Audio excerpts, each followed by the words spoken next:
Hello and welcome to Scream Scene, the horror movie podcast where we watch every horror movie ever made in chronological order and then we rank them from best to worst. My name's Sarah. And I'm Ben. And welcome to the 60s. Oh yeah, it's our first film of 1960. Austin Powers. I don't know. Not for a while. Mad Men. Yeah, we're in that like Mad Men period where like the 60s are still pretty much the 50s. But maybe not for horror? 1960 is going to be a big year for horror, but yeah. For our first film of the 60s, we're basically still copying recent trends. Okay. It's not like they know that like big things are coming, we should change, right? Not like at all. It makes total sense that we're still going off of the same trends that we have been. So tonight's film is The FLESH and the Fiends from 1960, directed by John Gilling. And despite the title, which sounds like this might be a movie about sex demons, this is actually a movie about the most famous of resurrection men, William Burke and William Hare, who we've seen a lot of movies like inspired by the resurrection men of the 19th century, with sort of the specter of Burke and Hare hanging over them. But we haven't actually seen a movie about Burke and Hare. Yeah, the closest we got was The Body Snatcher in 1945, but even that is technically an adaptation of a short story inspired by these murders. Yeah, Corridors of Blood with Christopher Lee and Boris Karloff was also a take on the murder for corpses business. But I feel like it's really interesting the way that these murders have inspired a lot of movies, but we haven't really seen the story itself play out, even in like the context of a historical drama. Well, again, my knowledge of these movies would be in the horror genre, so I wouldn't know for historical dramas or anything, but we haven't seen really anything that's like actually inspired by real events. Like we haven't seen any Jack the Ripper kind of movies. It's almost like when horror started, it's trying to attempt to be respectable by adapting these books and stuff. And it's almost like, oh, it would be too garish to actually base this off of a real life true crime. Yeah, absolutely. There was a Jack the Ripper movie around this time period from the same producers as this movie, Tempian Films, which was actually written by Jimmy Sangster. But it wasn't a horror movie. It was a like detective movie, basically. Okay. It's one of the first movies to like play with this theory of like Jack the Ripper was a doctor and he was like doing the murders because he wanted like revenge on prostitutes for like reasons. Like I think his son died of syphilis or something. He's like an old doctor. I don't know. The point is that like it very clearly disqualified itself from being a movie for the podcast. With that said, I feel like it's been a while and maybe a history lesson on these guys would be warranted. Yeah, that's fair. So the first time that I talk about Burke and Hare and Robert Knox is in episode 130 on The Body Snatcher, which was from Robert Wise in 1945. For those curious, that is currently ranked number 17. That's high. So as Ben said, Burke and Hare are William Burke and William Hare. And over the course of about 10 months in 1828 in Edinburgh in Scotland, they would do about nearly 20 murders, all with the goal of then selling those corpses for money. Mm-hmm. For those listeners who are new to the idea of what resurrection men are and the idea of selling corpses for money, let me kind of take you back. In the UK, so Scotland is part of that, in 1752, there was a bill that passed called the Murder Act, which said that, at this point, dissection for learning about anatomy or anything like that, because you were destroying the body after death, like there were fears that that would affect your entry into heaven. And it was very taboo, even if it was like for a scientific purpose. So the Murder Act in 1752 said that anyone who was condemned to death, you get dissected. Like, your body just goes to science. End of story. As I said, to teach anatomy, you need corpses. And this is where I'm going to introduce a guy named Robert Knox. He taught anatomy in Edinburgh in like the early 1800s. And he was a leader in the field of anatomy. He was responsible for the theory of transcendental anatomy. And so he's the person who you want to go to learn. He taught under what was called the French method, a very common method of teaching. But that means that each student gets their own corpse. Oh. So there's a high demand for corpses. In around the 1820s is when we also see a increase in people applying to be doctors. And so, medical student enrollment, and a decrease in executions, which means there's a demand for corpses, which led to the Resurrection Men, where they would basically see that someone has been buried, go dig it up in the dead of night, and then take that body to be sold directly to a doctor, so that way they would have an example for dissection. This was also called body snatching, and it became so common that people would hire basically security guards to watch over bodies until burial.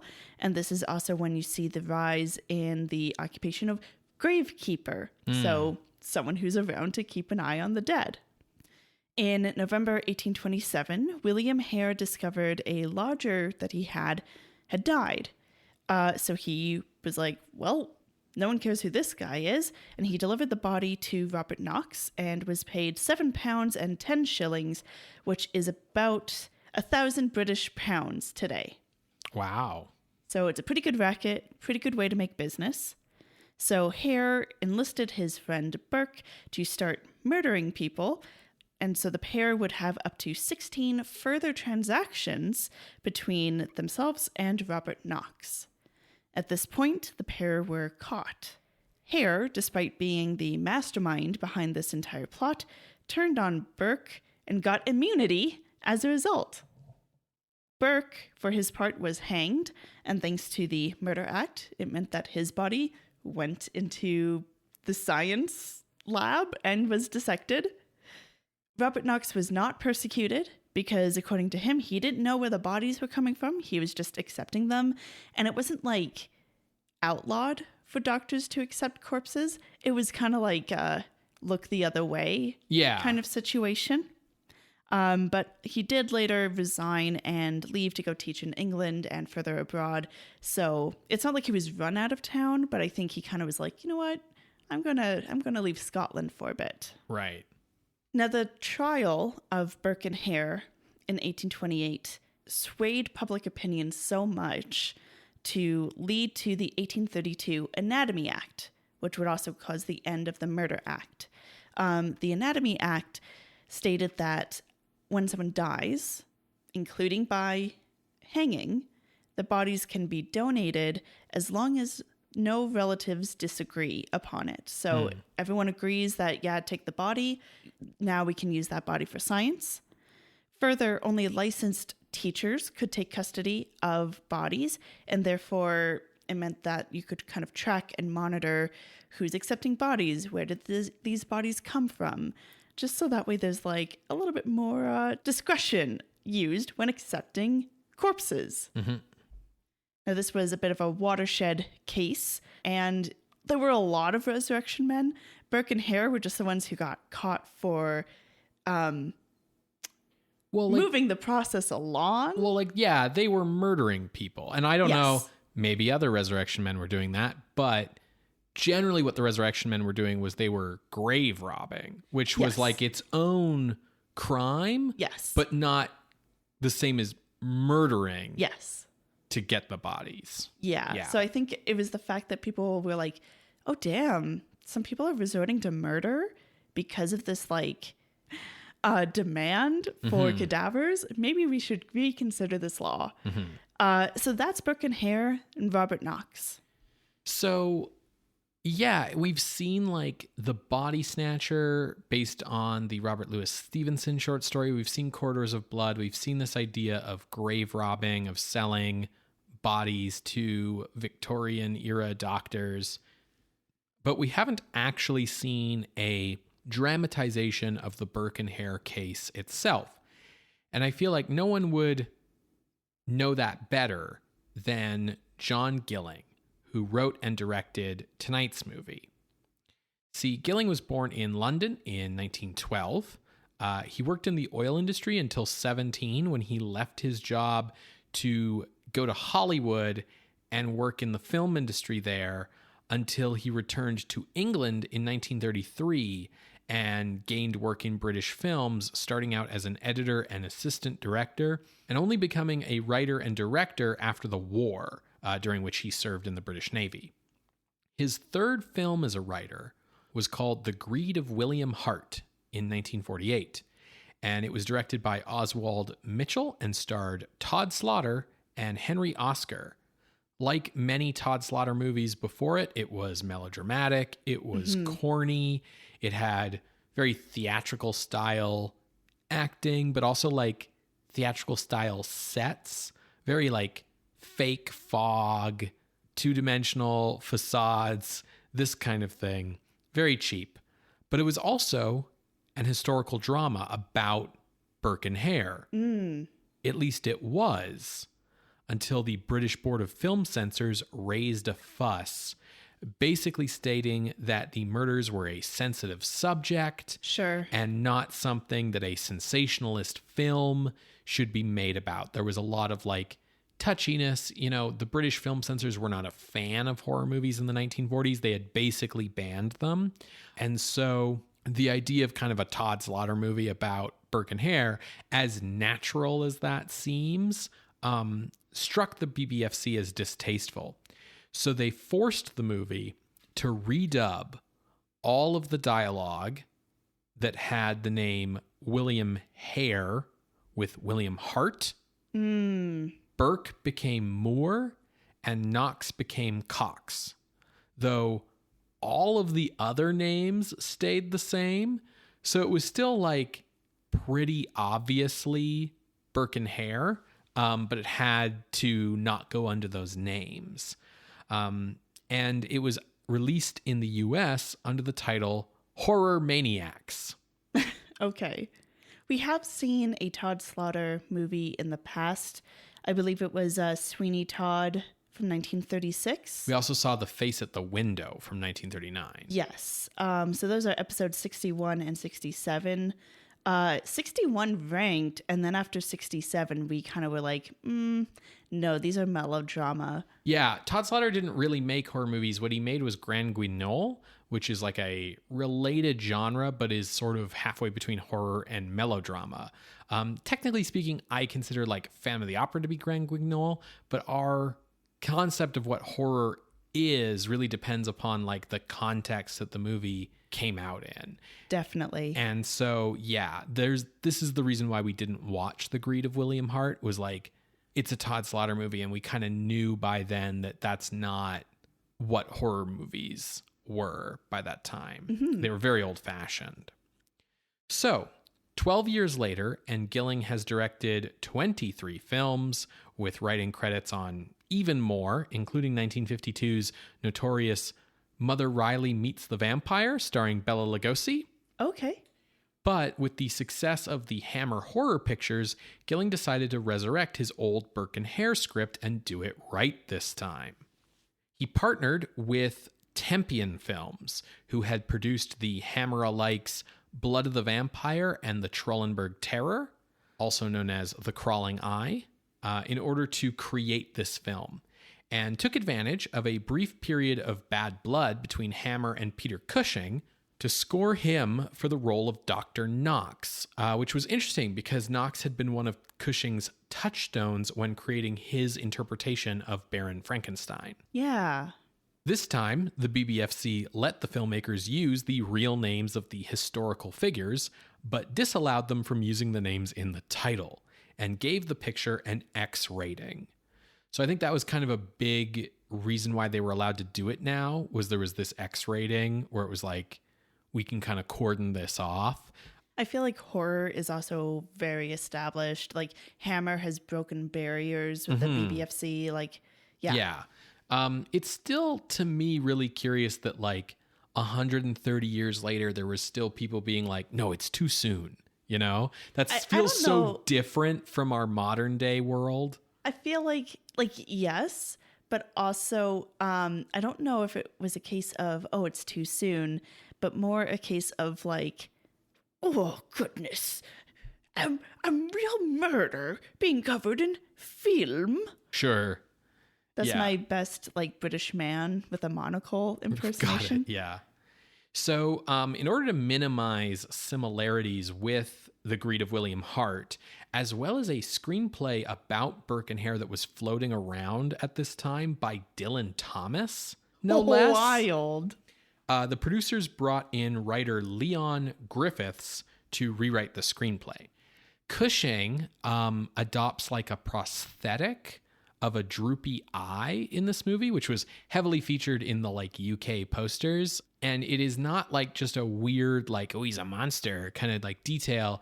It's actually an historically accurate rendition of Robert Knox, who had like lost an eye to syphilis. Oh. Yeah. In the role of William Hare is an actor we're going to be talking about for a very long time, Donald Pleasence. I'm afraid his name is not recognizable to me. So Donald Pleasence is, among other things, the bad guy in Fantastic Voyage, Blofeld in You Only Live Twice, the bad guy in THX 1138, and for horror fans, most notably, he is Dr. Loomis in the original Halloween films. Okay. Yeah. I do like that his last name is like Pleasance, but he's in horror movies. Oh, yeah. We're going to be seeing a lot of him for a very long time. You'll probably recognize him once we see him watch the movie. But yeah, like, I don't know. Donald Pleasence is a guy who's been in a lot of movies that I've watched since I was a kid. So I'm very, very familiar with him. How old were you when you watched THX? Too young. Let's put it that way. But the first movie I would have seen him in was You Only Live Twice. Yeah.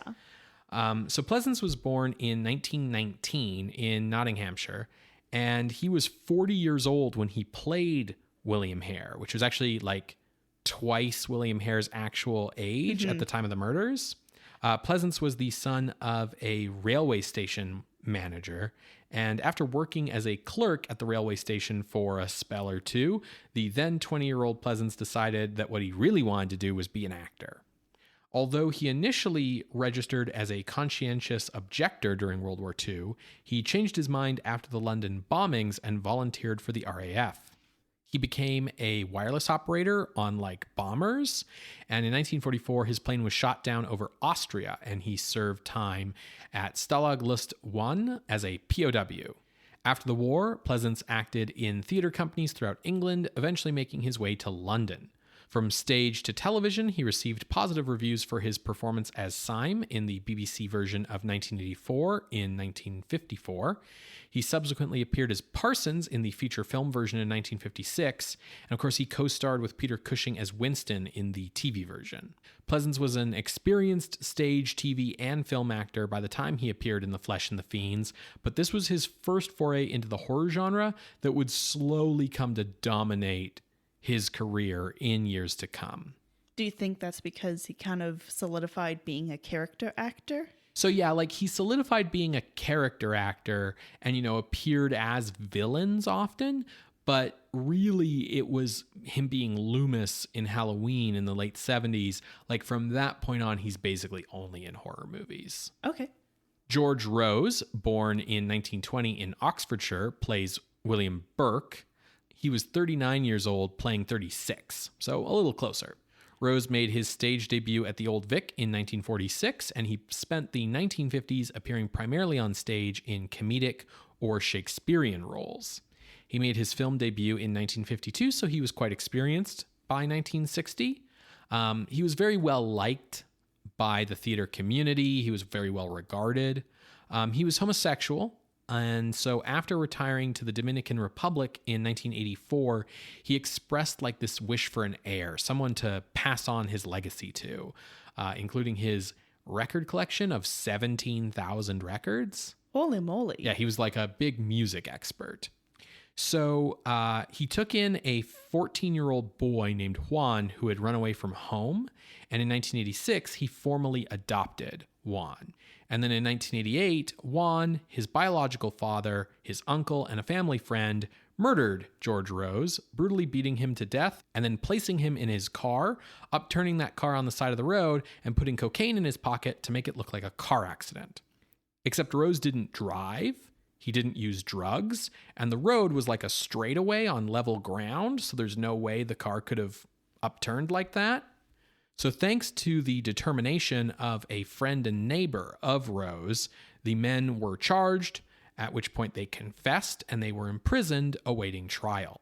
However, the trial never came. The Dominican Republic is under Napoleonic law, and so there's like a very long process to go through from imprisonment to trial. And due to a high crime rate as well as a high corruption rate, 80% of prisoners in the Dominican Republic justice system are awaiting trial. Wow. And so with the lack of a conviction, Juan still legally inherited Rose's estate, which was the purpose for the murder. Yeah. So with that money, he got himself bail, and then he moved to the US, and then he paid for the release of the others. That is upsetting. Yes.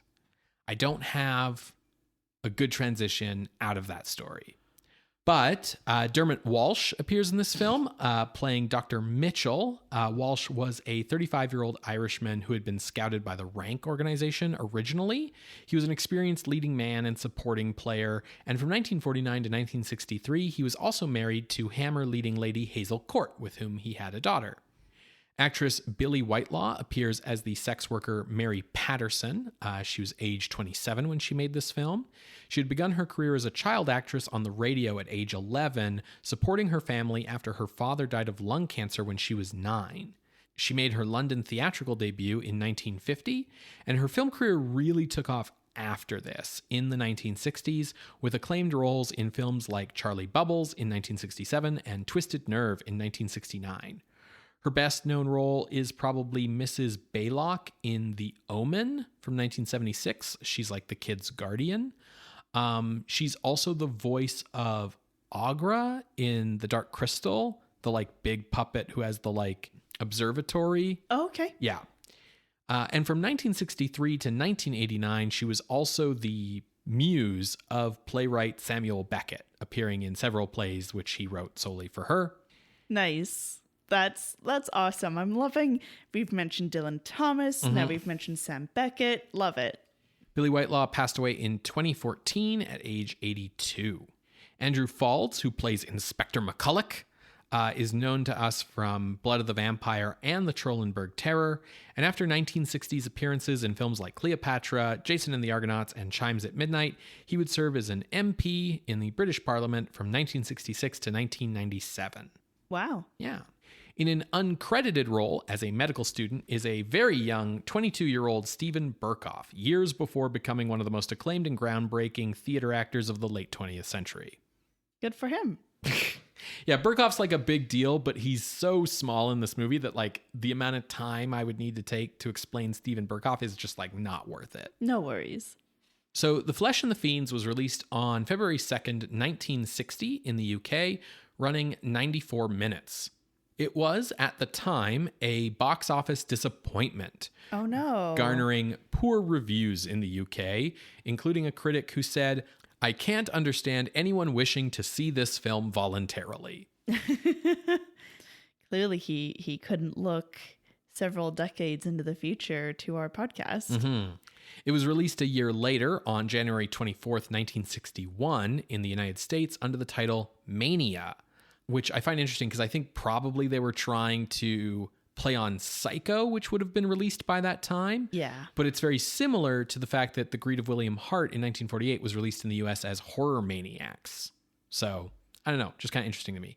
In the US, the film did average business, although it was cut down to 74 minutes. Peter Cushing's performance was praised by Variety as the element holding the picture together. Classic Peter. In recent years, the movie has been critically reappraised as being like a worthy Hammer competitor, and it is available on Blu-ray from Kino Lorber in both cuts. Fantastic. Well, folks, hopefully you can find a copy to watch along with us. You're going to hear a brief musical interlude, and when we come back, we will discuss The Flesh and the Fiends from 1960, directed by John Gilling. See you on the other side, everybody.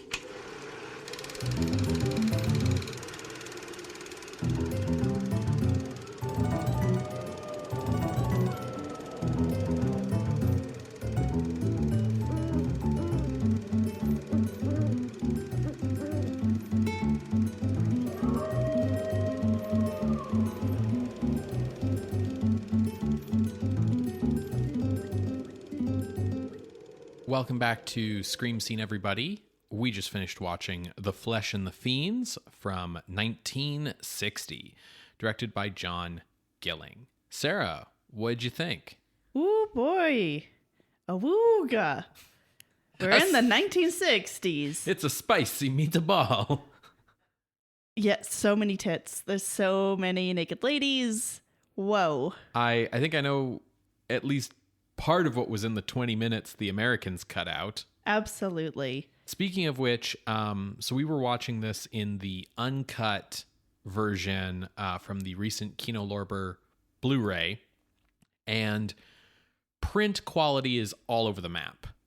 While we were watching it, it made the editing and cinematography look really sloppy. But I think what's actually going on here is not sloppy editing or poorly exposed scenes or overexposed scenes. I think what we're seeing here more likely is the difficulty of piecing together an uncut version. I'm guessing Kino had to like draw some of these scenes from multiple different sources in order to get us the uncut version of the movie. With that context, it looks pretty dang good. Yeah.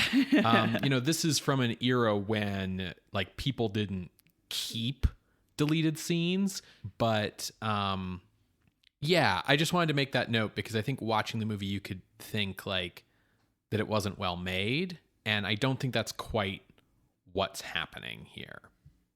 Let me tell the folks at home what plot surrounds the naked ladies. Right. So we follow, we have a few main characters here, but we open with Dr. Knox accepting a cadaver from a pair that have just like dropped it off. And Dr. Knox has his student Chris go off to pay the rest of the money that is owed to these two resurrection men down at this like local tavern.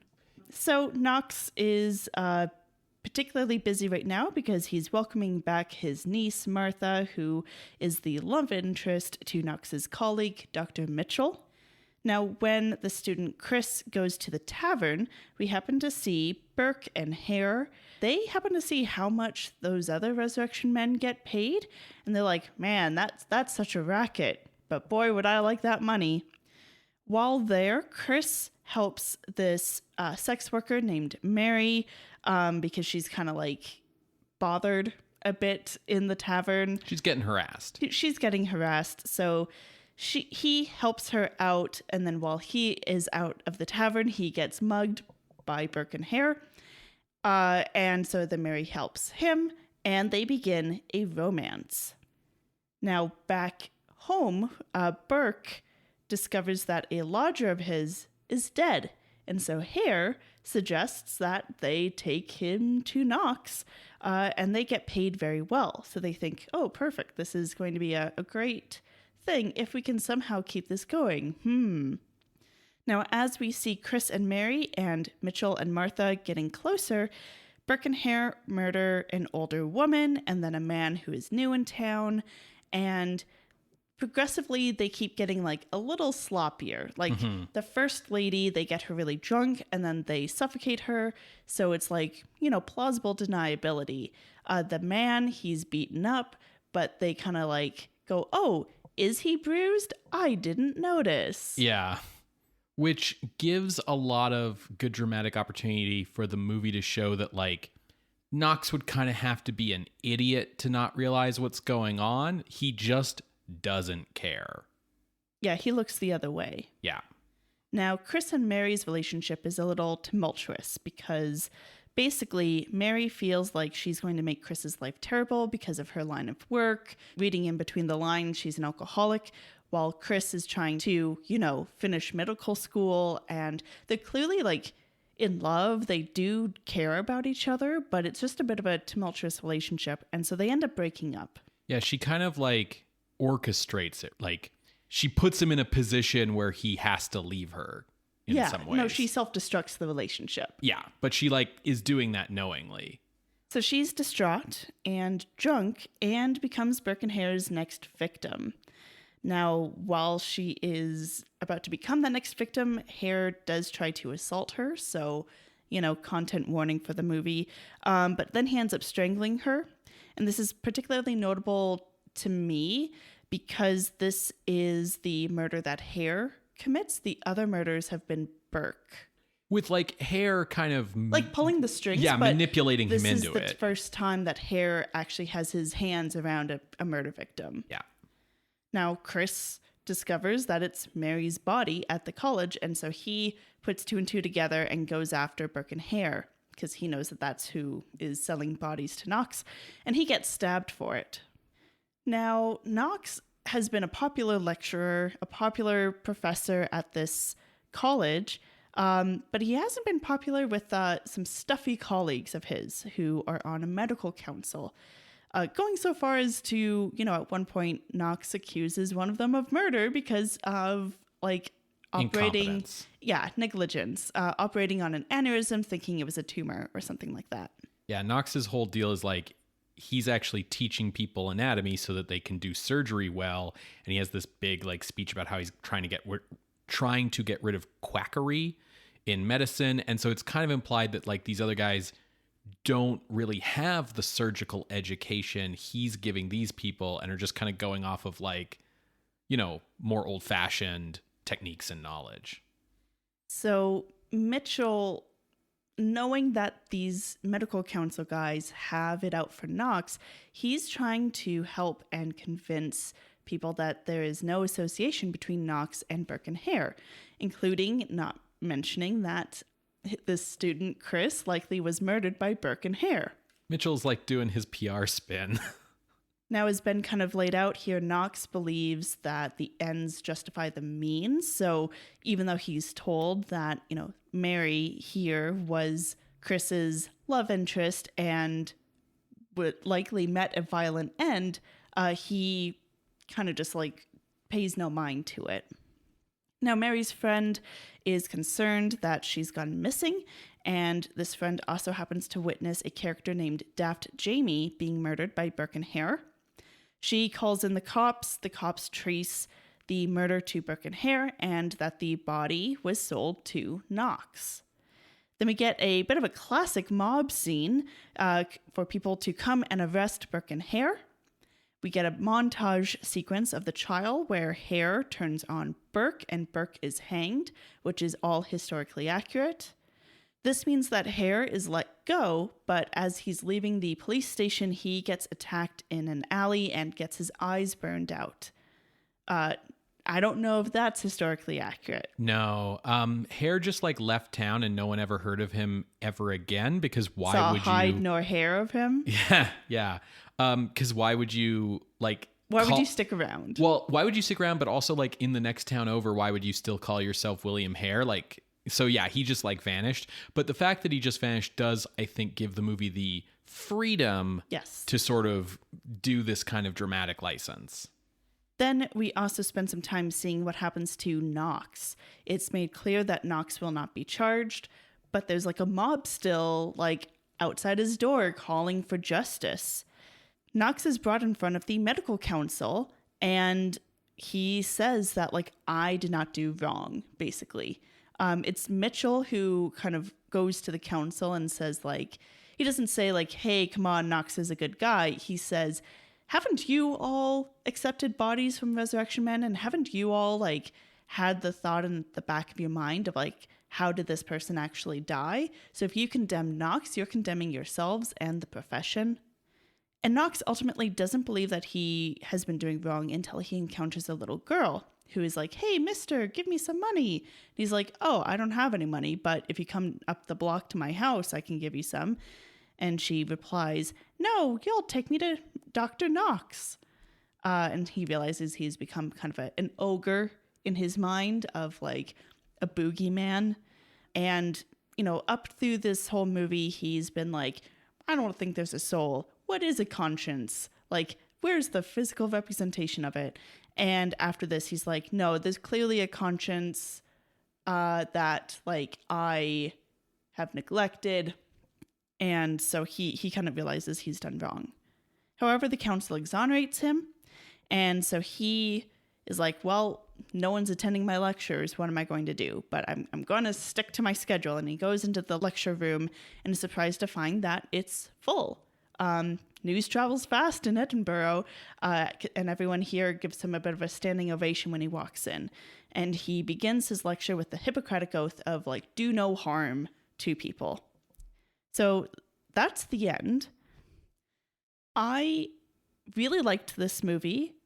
I felt the ending was a bit too much of, like, but no, let's, like, reinstill confidence in our medical authority figures.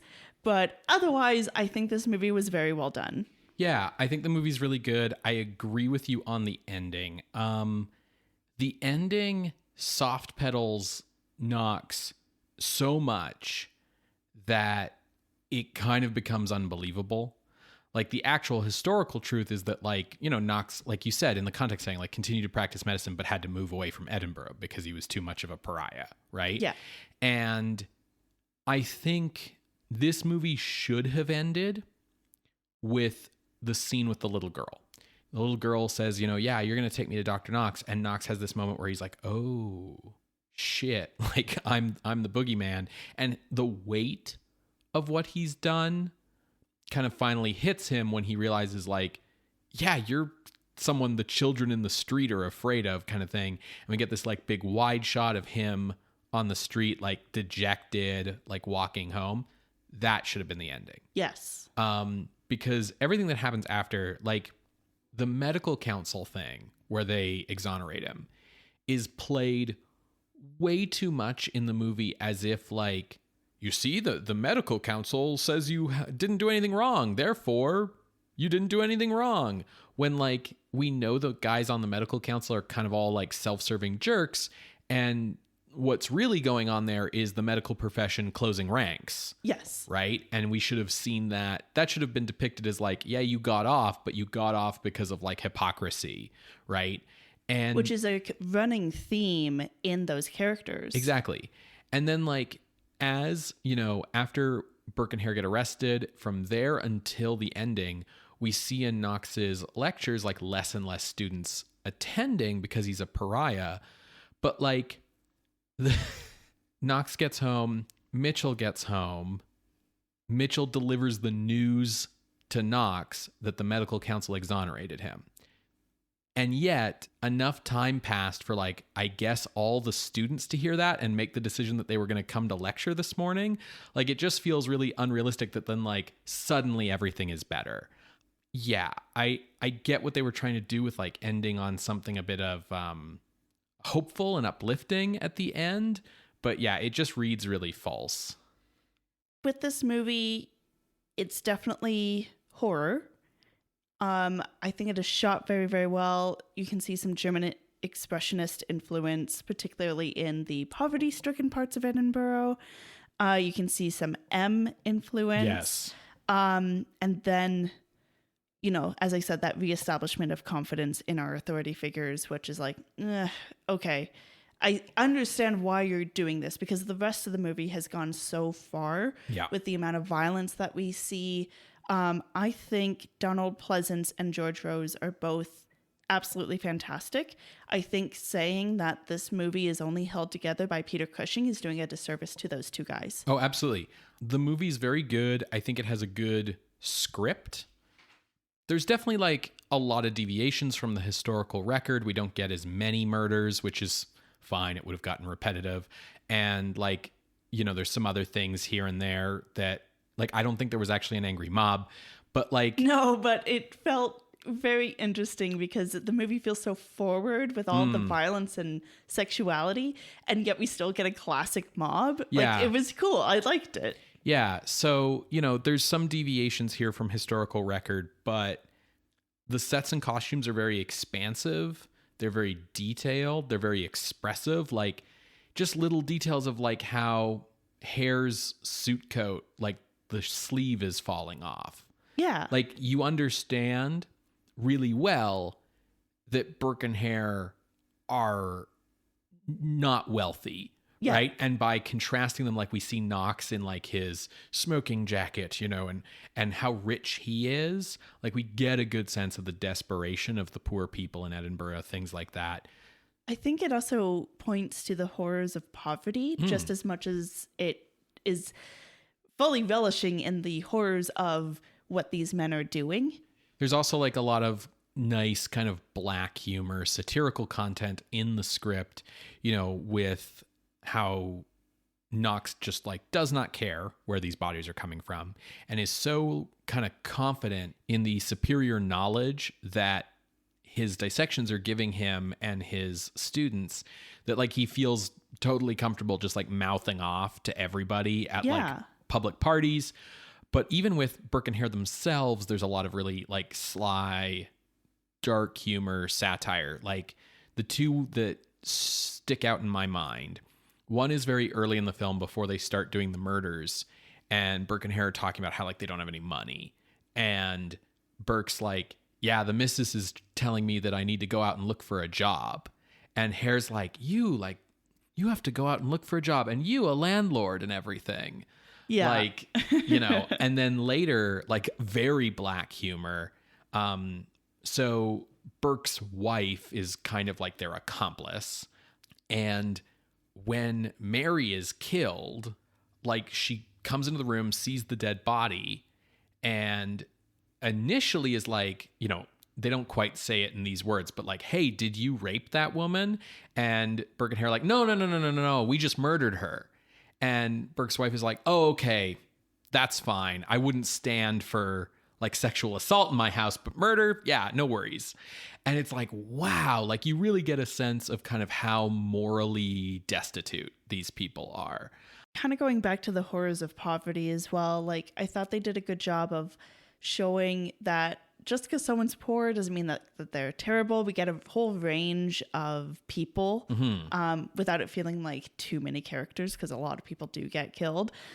Yeah, the horrors of poverty and the way that that can whittle away someone's humanity, and also showing how, as you said, the upper class superiority whittles away someone's humanity. By humanity, I mean compassion for other people. Yeah, because they have so much distance from everyone else, right? They're so inured. It really reminded me of this line from a Deep Space Nine episode where they like go back in time. It's called like past tense or something. Yes. And Dr. Bashir says something along the lines of like, that it's really hard to understand when it's like what you're doing is causing people to suffer because you've forgotten how to care. Right. That really reminded me of the way that Knox is, of the way that Mrs. Burke is. Like, you've just like forgotten how to care because of your own situation. And it's really sad. Yeah, I think Cushing, Pleasence, Rose, and Whitelaw are all really excellent in their roles. Billy Whitelaw? Yes. Yeah, so she plays Mary. She is so good. I think she's as good as Miriam Hopkins in being in a very similar role. Right. Like different, obviously, but similar in the sense of like you're in this relationship and how you interact with someone who is not of your class in this relationship. She's a variant of like the hooker with the heart of gold kind of character, but not quite. She's much more believable. She is like gorgeous and unabashedly sexual in the role, which was interesting.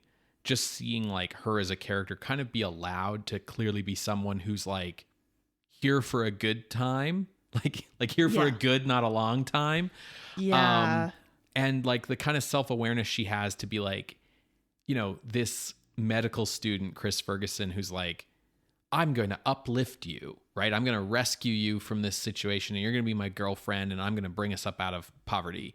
And her being like, no, like I love you. I'm not the girl for you. Like, you need to understand this, but she still can't let him go, really. Their whole relationship feels very real, feels very heartbreaking, and particularly because you can see what's going to happen. Oh, yeah. Both in the sense of their breakup and of like knowing that she's in the world where Burke and Hare are. Oh, yeah. And she is going to be a victim. And the movie like squeezes every ounce of drama and heartbreak out of it. Like to the point where like it's not like the movie spends an over amount of time on the potential assault or anything. But because you are familiar with Mary, it feels heavier than it would be if it was just some random person. I also like that. So, you know, after they start dating, Chris is like, hey, promise me you won't go back to the brothel, essentially. And she's like, well, I'll try. And, you know, when she's there, like he goes back to get her and is like, I'm taking you out of here. And that's when she kind of blows up the relationship. I kind of liked that the movie didn't lean too hard on presenting Chris as being like in the right for being like angry at her for going back. Like they're both portrayed as flawed people, I guess. Like it's just kind of as much of a mistake for Chris to think that he can change this girl. Like they're both portrayed as flawed. It's a really big pet peeve of mine in movies when some guy falls in love with a sex worker and then immediately after that is like angry when that she's a sex worker. Right. And it's like, okay, my dude, come on. Like that's her job. Have some self-awareness here. Like, where did you meet her? Yeah, I really appreciated that. Like, he seemed almost like understanding that this is the world where she's coming from and she's having a challenging time leaving it. Yeah. I liked that her death didn't feel like a punishment for being a sex worker. Yes. It's treated as just like a tragedy, right? So that was really good. So she gives this really good performance.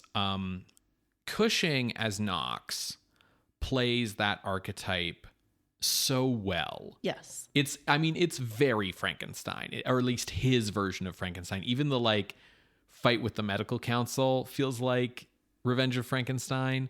I really appreciated his performance.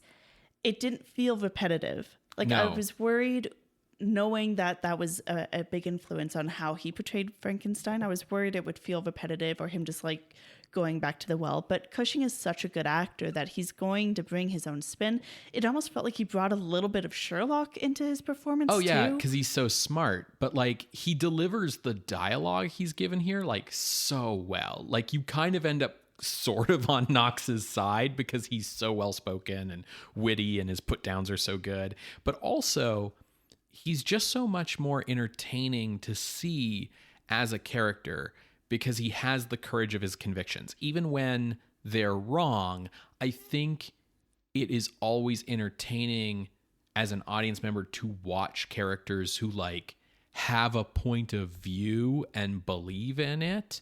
And it makes him such a much better character to watch than like Boris Karloff's kind of self-delusional version of this character from Corridors of Blood, where like the entire plot bent over backwards to make him completely innocent of everything. Yeah. Where it was like, oh, he's just a sweet old man and he doesn't know what he's doing because he's old. And he's taking his own drugs, and so he's only evil when he's high and like whatever, blah, blah, blah. Like I much prefer Cushing here, who like absolutely knows what's going on and just like doesn't care.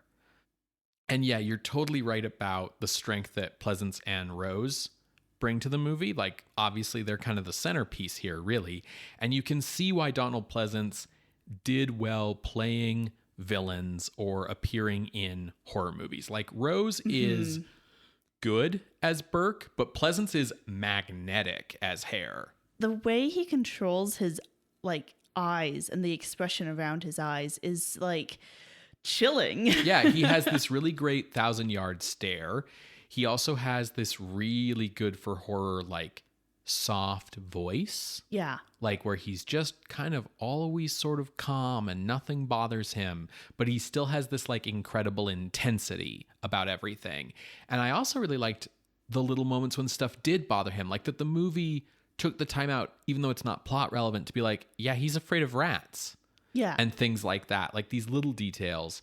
And it's in their performances, I feel, that Pleasence and Rose make it clear that like Burke is a rotten crook, but Hare is a psychopath. Yes. The violence that the two display is kind of eye-opening in how much of it is on screen and to what level of detail the movie is willing to go. Like this movie is not afraid to get grisly. Yeah. So when they kill the first person, the old lady who they get drunk and then they suffocate, we know that it's Burke suffocating her and we can see kind of like their shadow, but we're focused on Hare's staring at the crime. And we do intercut to see the suffocation, but it was like really intense for the first murder. And it felt like that intensity for the murders was sustained. It didn't go like with a bang and then kind of downhill, which sometimes some of these movies can do. It's a small thing, but something I noticed about the first murder of Abigail is like, how to put this? We see her die. Yes. Like we've seen, so strangling or suffocation has been like a favorite of movie murderers in horror for a long time because it was sort of vague enough that it could get around the fact that the production code says like you can't show exact methods of murder. Yeah. It's also like fairly easy to act out. Yeah. You don't need to worry about props or like a spurt of blood. And you can like grab someone's throat, and then what usually would happen in these movies is you'd grab their throat and then both of you would kind of slowly fall out of camera and we'd be looking at a blank wall while you hear someone go like blah. But here we're like on it the whole time to the point where like Abby's eyes are open when she dies and we just like see the moment when she goes from, you know, being alive to not being alive anymore right on camera. And that felt sort of new as well. Yeah, you can really feel also the German expressionism come in when we are with the death of Daft Jamie, because he gets suffocated in the mud and it's like in a pig pen. So there's like these, the gates kind of framing a lot of the action. And it also feels particularly powerful because that's the murder that is witnessed by Mary's friend, who then like runs off and gets help. And so you see her horror with it all as well. So, and it's also like the loudest of the murders. Oh, yeah. I don't know. They just do a really good job of upping the ante in a different way every time that they are doing a murder, so it doesn't feel repetitive. The movie is also not afraid to get body. But like, what do you... BAWDY. Okay. I was confused because we've been talking about murdered bodies and naked bodies. Yeah, so I'm talking about the naked bodies. Like, it was shocking to me, the amount of full frontal nudity in this movie. We went from one topless woman in one scene of The Man Who Could Cheat Death, which was the first, like, topless scene in a British mainstream movie. And that was like a few months ago, like 4 months ago or something in 1959. And then we go from that to this movie, which has multiple scenes of fully naked women just walking around in the brothel. Lots of toplessness, but like there is also like a couple of just fully naked women. And it just feels like... We've opened the floodgates. Exactly. Welcome to 1960. Yeah, it's like there was no ramping up. It was like... You know, Man Who Could Cheat Death came out with its one topless scene in it. And, you know, this movie's obviously trying to be a Hammer knockoff, right? But it's like they looked at that and they were like, you know what's better than one topless woman? multiple. topless women. I think this definitely succeeds in coming off as a Hammer horror knockoff, but I think it's strong enough that it honestly could kind of be on its own. Yeah, I think one of the things I like about it is the way that like Edinburgh felt like a place. Yeah. And the like Knox's house feels like a place. Like it didn't, just how it didn't feel cheap, I guess. Like a lot of knockoffs, you expect them to feel cheap. I'm glad that you're pretty sure this is horror, because I wasn't. I was kind of on the fence, because on the one hand, literally every story beat in this movie is something we've seen in a horror movie, right up until the like mob, right? Like the torch wielding mob. But it like didn't quite feel like a horror movie to me. It felt, like a historical drama. And I wasn't sure if the movie was like trying to scare me enough to be a horror movie. It was like this weird overlap between like a true crime drama and a horror movie and a historical drama. And I wasn't sure quite if it was horror, even though like going down the list of things that happened, it's like, these are all things that happen in horror movies. So I couldn't put my finger on why it quite didn't feel like horror. But after hearing you talk about it, I'm okay with saying like, yeah, okay, cool, this is horror.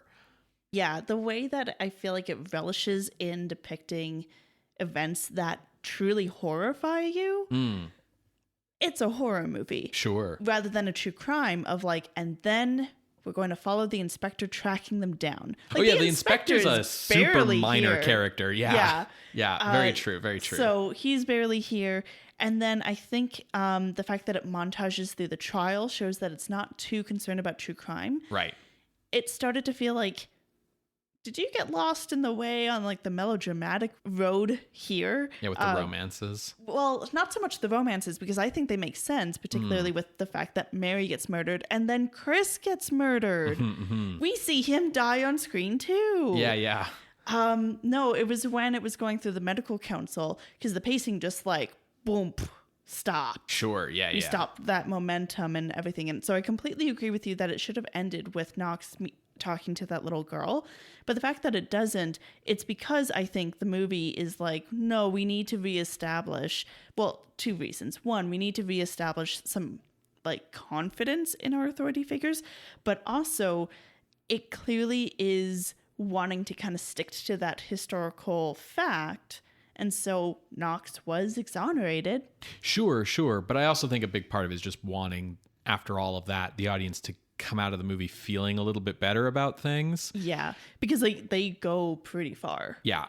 But, speaking about the romances being well done, there's a really good example of well done, but like not in your face plotting that happens in this movie, because it feels totally natural to the story, which is Chris, wants Mary to be his like legit girlfriend. He's going to bring her up out of poverty and introduce her to polite society. And so he takes her out to like the park where there are other people on their dates, including Mitchell and Martha, the Knox's niece.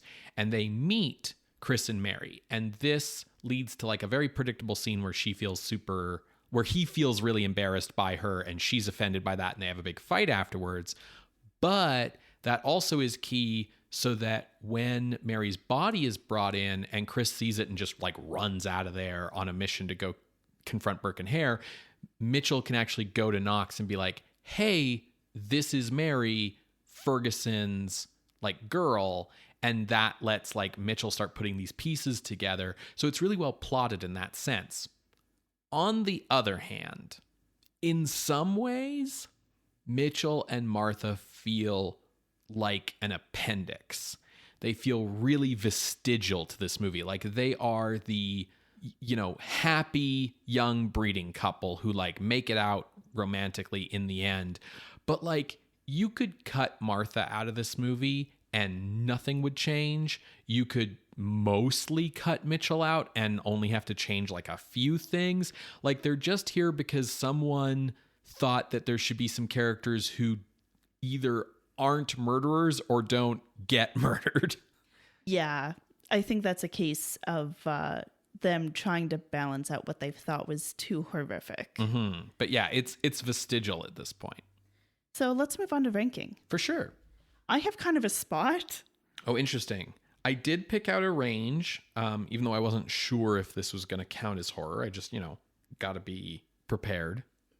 So let's see if your spot ends up in my range. Okay. I do want to point out, so we've mentioned The Body Snatcher from episode 130. That is currently ranked at number 17. And then we've also mentioned Corridors of Blood from episode 256. That did not rank. And the other movie that kind of came to mind with this movie because of the way that the ending kind of went a little bit off the horror path is Beast with Five Fingers at 136. Oh, yeah. But at least this movie doesn't undercut itself by being like, funny shit. Funny joke. So I didn't really have like a strategy trying to pick out my ranking here. It was mostly influenced by the fact that because I had that uncertainty about whether this was horror, I felt it shouldn't rank as highly as like movies where I was definitely sure about the genre. I think part of that is coming from when you're adapting historical facts, like there are changes to the historical record here, but they are here to make this a more entertaining or like better paced movie. They don't feel like they're here to funnel this into the horror genre. And I think the advantage of a movie like The Body Snatcher is that it's based on a short story that was inspired by Burke and Hare, but it's a new story, so we can really like nail the horror genre aspect. So I was looking down the list and I just kind of kept looking until I found a space that felt right. So I made my ceiling White Reindeer because I think with the like folkloric sort of ghost story feeling of White Reindeer, that made it feel more definitively horror than The Flesh and the Fiends. So that's 55. Yes. And then looking down from there, my floor was Back from the Dead, number 64, because I think this movie is like tighter plotted, makes more sense, doesn't feel like as kind of sloppy and full of holes as that movie does. Mm-hmm. So my range was 56 to 64, essentially here. Yeah, when I was trying to figure things out, I kind of, started with The Body Snatcher, Where's Corridors of Blood, Beast with Five Fingers, and those are all over, so they were no help. Yeah. But I knew that I was going to go below Body Snatcher for the same reasons that you've brought out here. And so then I was like, well, what was like one of our other non-Hammer horror movies that we saw? And that would be Horrors of the Black Museum. Right. Which is currently ranked at 77. This movie surpasses that. Oh, yeah. In spades. Yeah. Looking above, there's Dead of Night at 69, which I believe was our first British horror movie. No, it. But I remember it was like significant, and it had like that framing narrative, which was like pretty spooky. But then it had like different segments that some were better than others. Which is the bane of the anthology film. Yeah. And I was like, you know what? I think this is better than Dead of Night. Even though that movie, like it has like that puppet movie, puppet segment. Yeah. Dead of Night is good, but uneven. Yeah. Looking up from there, I also came to The Screaming Skull and White Reindeer. And The Screaming Skull, as like fun and weird and all over the place it is, I was like, well, this movie has more horrific things that happen in it, but also The Screaming Skull is more solidly horror. Yeah, it's a ghost story. Yeah. I knew it was definitely not going to go above The White Reindeer, so I'm kind of in and around 56. Great. Which one is Bore Kaibyo Yashiki? Isn't that Ghost Cat Mansion? Yes, that is Ghost Cat Mansion. Black Cat Mansion. Right. Sorry. Yes. Okay, so I think this should go above Black Cat Mansion, which is a movie we really enjoyed and had a lot of fun with and had a really cool like flashback structure and did a lot of really cool, interesting things.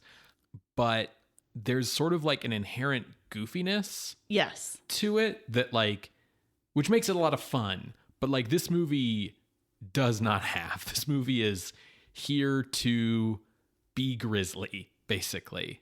Push your buttons. So I'm thinking basically below Screaming Skull, above Bore Kaibyo Yashiki. Cool. Love it. Do it. Awesome. Entering the list at the new number 57 then is The Flesh and the Fiends, aka Mania, also aka The Fiendish Ghouls. That was the title it was put on US TV under, from 1960, directed by John Gilling. If you would like to see this list, you can go to our website, screamscenepodcast.com. You can find links to the many episodes that we have mentioned today, as well as our appeals box. If you would like to contest this or any other ranking, you can drop us a line through our Ask Box on Tumblr or reach out over email at screamscenepodcast@gmail.com. Scream Scene updates every Wednesday on Apple Podcasts, Google Podcasts, SoundCloud, and Spotify. You can subscribe to the show using our RSS feed, and you can help the show out by leaving us a rating or a review on the podcasting app of your choice if it allows you to do that. Those things help boost the show in algorithms so that new people can find the show. If you want to play a more direct role in helping new people find the show, just tell them about it. Tweet about the show. Tumble about the show. That's not what you're supposed to say. Talk to people about it IRL. It's a good show, and if you enjoy it, find a friend who would like it. Let them know about it. We really appreciate that. We also really appreciate those of you who can make a financial contribution to the show. It helps us with hosting fees. It helps us with taking the time out to do these episodes, and we really appreciate it. You can help the show out financially by going to patreon.com/screamscenepodcast, where you can become a patron of the night for as little as $1 a month. Patrons at the $5 and $10 level get access to regular bonus content, but patrons at all levels get to vote in our horror-adjacent bonus episode polls. The one for May is over. We are watching Zombies on Broadway, which is a pseudo-sequel to White Zombie, if I'm remembering correctly, or maybe it's I Walked with a Zombie. Either way, it's got Bela Lugosi in it. It'll be a lot of fun. A poll for June is going to come up soon, and that's going to be our 24th horror-adjacent episode. So it's special. It's a special one. So if you want to get in on all that and all the announcements coming out of Castle Scream Scene, head on over to patreon.com/screamscenepodcast. What are we watching next week, Ben? Next week, Sarah, we're watching a movie I don't know a single thing about. It's called The Hypnotic Eye. Well, I'm sure we'll find out more about it before we record, so. All right. See you then, creatures of the night. Bye. Bye.